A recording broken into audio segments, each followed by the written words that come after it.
Mujang ganduten, mujang gagsterten, manawan gidutaga, mujang ganduten.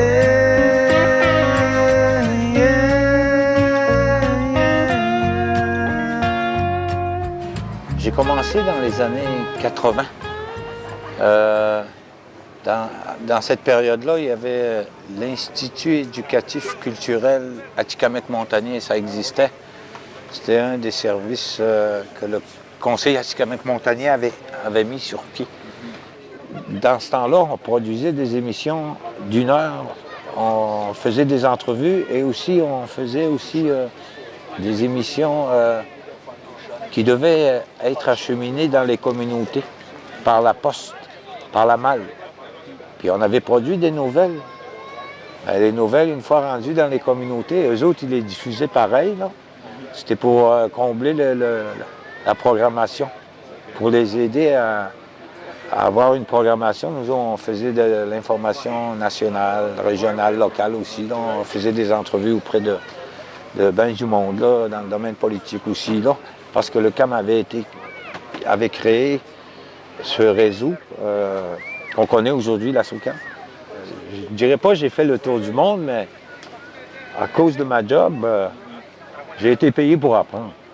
J'ai fait beaucoup de journalisme et j'ai aussi fait du travail un peu dans le domaine auprès de différentes consultations. J'étais assis dans différents sièges, comme par exemple la PTN.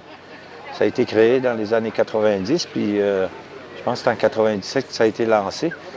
J'ai siégé auprès d'une organisation qui s'appelait National Aboriginal Communication Society. Puis à chaque réunion, je participais à ces réunions-là jusqu'à temps qu'on arrive, parce que les sociétés, il y en existait 22 dans ce temps-là, 22 sociétés au Canada. Aujourd'hui, je pense qu'il en reste 10, 9 qui ont survécu. Comme la SOCAM. La SOCAM, quand même, il a survécu là-dessus. Là.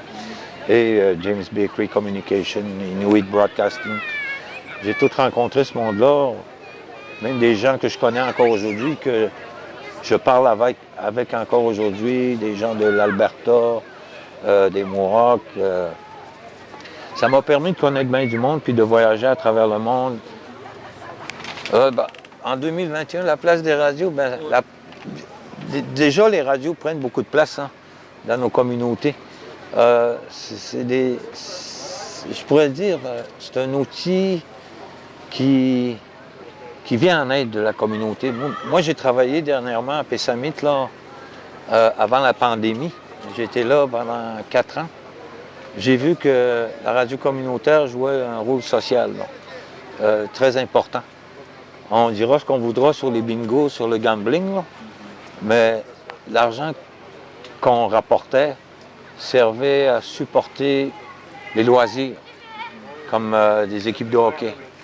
Ils servent aussi à aider les familles éprouvées lorsque on perd la parenté. La radio est là pour les supporter financièrement. Je pense que 60% du budget d'une station radio comme Pessamit, je prends l'exemple parce qu'il y en a d'autres, là. 60 à 75%, l'argent est retourné dans la communauté. Il faut qu'on arrive encore à poursuivre la mission d'une station radio. Premièrement, il crée des jobs. Il donne de l'information à la communauté. Lorsqu'il y a des décisions à prendre, la communauté a plus. Il est nourri d'une bonne information. Donc, on peut prendre de bonnes décisions pour l'avenir de notre communauté. Je pense que 2021, là, encore une fois, durant la pandémie, le réseau de la SOCAM, les radios communautaires ont joué un très grand rôle dans ce qui nous arrive aujourd'hui.